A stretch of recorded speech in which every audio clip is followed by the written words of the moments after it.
আসসালামু আলাইকুম। আশা করি সবাই ভালো আছেন। আলহামদুলিল্লাহ আমিও ভালো আছি। আজকে অনেকদিন পর বললে ভুল হবে। বেশ কিছু মাস পরে বা বছরখানেক পরে আবারও রেসিপি নিয়ে আসলাম আপনাদের সামনে। রেসিপি বলতে আচারের রেসিপি। বেশ কিছুদিন থেকে Facebook, Instagram এর ভিডিওতে দেখতেছি বিভিন্ন পেজে আমসত্ত্বের আচার সেল করতেছে। তো চিন্তা করলাম আমসত্ত্বের আচার আবার কিরকম? সবসময় তো আমসত্ত্ব খাই। আমি বানাই, আম্মু বানায়। আমাদের বাসায় প্রতি বছর আমসত্ত্ব বানানো হয়। কিন্তু আমসত্ত্বের আচার আগে কখনো শুনি নাই বা দেখি নাই। সত্যি কথা যেটা এবারই আমি ফার্স্ট টাইম দেখলাম কয়েকটা পেজে কয়েক রকম আচার আমসত্ত্বের। তো চিন্তা করলাম বাসায় যেহেতু আমসত্ত্ব আছেই বানানো, আবার কিছুদিন আগে একটা পেজ থেকে আমসত্ত্ব গিফট করা হইছে। তো এই আমসত্ত্বগুলা আ খাওয়া হয় না। মানে তেমন একটা খাওয়া হয় না। কিছু আমসত্ত্ব টক, কিছু আমসত্ত্ব মিষ্টি। হয়তো ২-১ পিস আমি আর হাবিবা খাই। আর এতগুলো আমসত্ত্ব আমি আর হাবিবা দুজন মিলে খেয়ে শেষ করতে পারব না। তাই চিন্তা করলাম কিছু আমসত্ত্ব দিয়ে আচার বানিয়ে ফেলি। দেখি কেমন হয়। যেহেতু আমি রেগুলার আচার বানাই, আম্মু আগে বানাতো। আম্মুর কাছ থেকে আমি আচারের মানে বানানোর নেশাটা পাওয়া।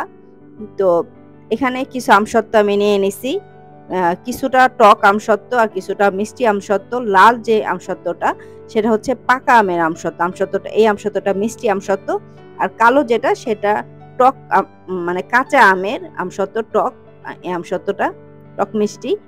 তো এখানে আমি ২ ধরনের আমসত্ত্ব নিয়ে নিছি। দেখি কেমন হয় যেহেতু ফার্স্ট টাইম ট্রাই করব।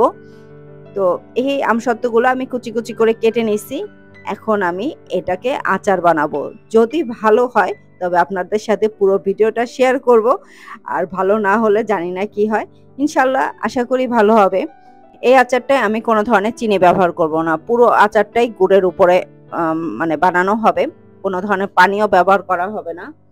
গুড়, মসলা এগুলার উপরে আর সরিষার তেল। তো যাই রান্নাঘরে যাই, গিয়ে বানানো শুরু করি। আপনারা চাইলে কিন্তু চিনি ব্যবহার করতে পারেন। গুড় ব্যবহার করতে হবে এমন কোনো কথা নাই। আপনারা যার কাছে যেটা থাকবে আপনারা সেটাই ব্যবহার করতে পারবেন। আমার বাসায় গুড় আছে সেজন্য আমি গুড় ব্যবহার করতেছি।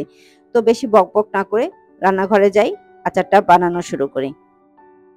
আমসত্ত্বের আচার বানানোর জন্য চলে আসছি আমি রান্নাঘরে। রান্নাঘরে এসে আমি একটা ফ্রাই প্যান চুলায় দিয়ে দিছি আর তাতে দিয়ে দিছি পরিমাণ মতো তেল, সরিষার তেল। না পরিমাণ মতো না একটু বেশি পরিমাণেই তেল। কারণ আমসত্ত্বটা এই তেলেই সিদ্ধ হবে। আমি কোনো চিনি ব্যবহার করব না সেজন্য তেলটা একটু বেশি পরিমাণে দিয়ে দিব।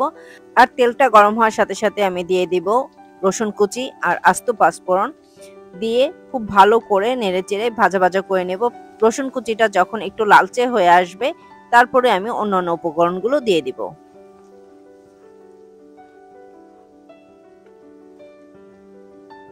রসুন কুচি আর আস্ত পাঁচফোড়ন ভাজা হয়ে গেছে আর সরিষার তেলের ভিতরে সুন্দর একটা ফ্লেভার আসতেছে। তো এরপর আমি দিয়ে দিছি সামান্য একটু রসুন বাটা। রসুন বাটাটা তেলের সাথে মিক্সড করে এরপরে আমি দিয়ে দিচ্ছি 1/2 চা চামচ পাঁচফোড়ন গুঁড়া। প্রথমে আমি পাঁচফোড়ন একটু দিয়ে দিছি তাই এখন পরিমাণে একটু কম দিব। এরপরে দিয়ে দিব আমি চিলি ফ্লেক্স। চিলি ফ্লেক্সটা যে যার স্বাদ অনুযায়ী দিবেন। আমরা ঝালটা একটু বেশি পরিমাণে পছন্দ করি সেজন্য একটু চিলি ফ্লেক্সটা বেশি পরিমাণে দিয়ে দিছি। আর এরপরে দিয়ে দিব আমি আমসত্ত্বগুলো। আমি তো আগেই বলে দিছি আমসত্ত্বগুলো ছোট কুচি করে কেটে নিছি। এখানে ২ ধরনের আমসত্ত্ব ব্যবহার করা হইছে। জানি না শেষে আচার বানানোর শেষে কি অবস্থা হয়। কারণ আমি এই আচারটা ফার্স্ট টাইম করতেছি। আমি আমসত্ত্ব আগে করছি কিন্তু আমসত্ত্বের আচার কখনো করা হয়নি। তাই রেগুলার যেরকম আমি আচার বানাই ঠিক সেরকমই ট্রাই করব। দেখি কি হয়, শেষ পর্যন্ত কি হয়। যদি ভালো হয় তবে আবারও আমি করব। মানে এখন সব আমসত্ত্বগুলো আমি নেইনি। কিছুটা নিছি আর কিছুটা রেখে দিছি। যদি ভালো না হয় তবে নরমাল আমসত্ত্বই খাবো। আর যদি ভালো হয় নেক্সট টাইম আবার আমসত্ত্বের আচার বানাবো। তো এই তো আমি গুড় নিয়ে নিছি। আমসত্ত্বটা যখন একটু ভাজা হয়ে যাবে তখন আমি গুড়টা দিয়ে দিব। গুড়টা দেওয়ার পরে সামান্য একটু লবণ দিয়ে দিব। আমার প্রায় সব উপকরণ দেওয়া শেষ। এখন অপেক্ষা করব আমসত্ত্বটা সিদ্ধ হওয়া পর্যন্ত। আমসত্ত্বটা তো সিদ্ধই রোদে শুকানো। কিন্তু তারপরও নরম হবে। আর আমসত্ত্বটা সিদ্ধ হওয়ার জন্য আমি চুলার আঁচটা একদম কমিয়ে দিছি। যাতে গুড়ের মধ্যে আমসত্ত্বটা সিদ্ধ হয়ে যায়। এখানে কোনো ধরনের কোনো পানি ব্যবহার করি নাই আমি।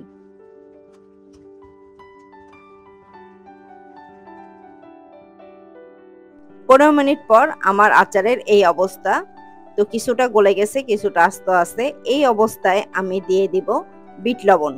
বিট লবণটা একদম মানে বিট লবণটা দেওয়ার পরপরই আমার আচারটা পুরোপুরি কমপ্লিট হয়ে যাবে।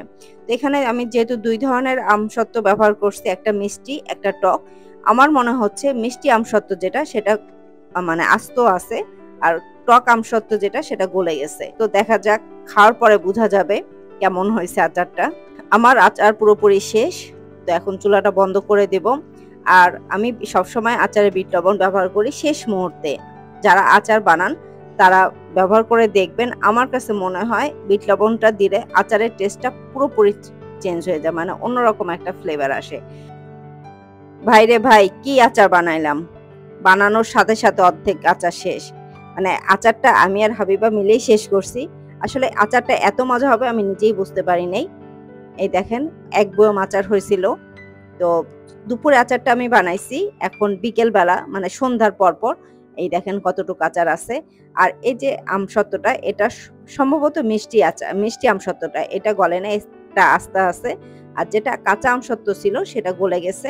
আপনারা কেউ বিশ্বাস করবেন না, আমসত্ত্বের চেয়ে আমসত্ত্বের আচার এত মজা, এত মজা!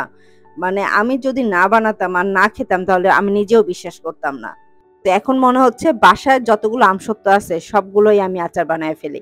তো এটা শেষ করি। শেষ করে মানে বাকি যে আমসত্ত্বগুলো আছে সেগুলো আমি ইনশাআল্লাহ আচার বানায় ফেলবো। কিছুটা রাখবো নরমালি খাওয়ার জন্য। কারণ আম্মু আচার খায় না। আম্মু হয়তো নরমাল আমসত্ত্বটা খাবে বা অন্য কেউ আসলে খাবে। তো যাই হোক, আপনাদের যদি ভালো লাগে আপনারা বাসায় ট্রাই করবেন। আপনাদের জন্য আমি ভিডিওটা শেয়ার করলাম। আর ভিডিওটা যদি আপনাদের ভালো লাগে তবে লাইক দিবেন, কমেন্ট করবেন, শেয়ার করবেন। আপনারা সবাই ভালো থাকবেন, সুস্থ থাকবেন। আমার জন্য দোয়া করবেন আমি যেন ভালো থাকতে পারি, সুস্থ থাকতে পারি। আজকের ভিডিও পর্যন্তই। আজকের জন্য আল্লাহ হাফেজ।